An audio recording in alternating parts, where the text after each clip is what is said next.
Biden will be leaving office in January after bowing out his re-election bid, but even if his party loses control of the White House, he is working to cement a legacy that Trump can't easily undo. The Biden administration finalized hundreds of regulations this spring, putting them out of reach of a quick repeal should Trump retake the presidency. Among the regulations, Biden is hoping to solidify our environmental measures Republicans have decreed as unnecessary and harmful to consumers, efforts to protect the federal workforce that GOPers call the deep state, and an attempted rewrite Title IX regulations at colleges across the country. We must pass critical reforms, making every executive branch employee fireable by the president. The deep state must and will be brought to heel.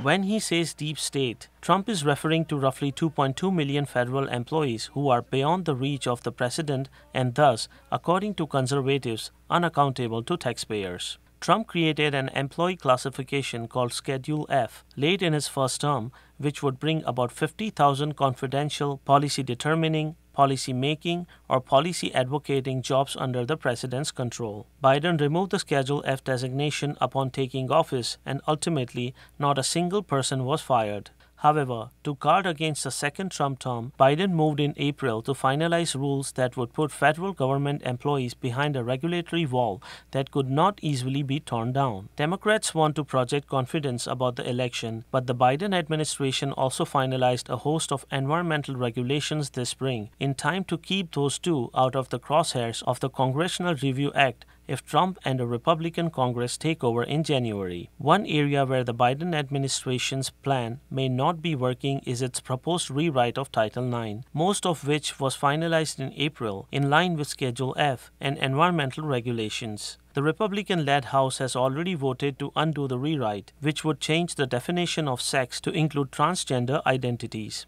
Retreating from Biden's Title IX overhaul could be politically costly for Trump as well, with Biden having extended what proponents describe as anti-discrimination protections to transgender students. Any effort by Trump to undo the rule could be perceived as stripping away rights from a vulnerable population.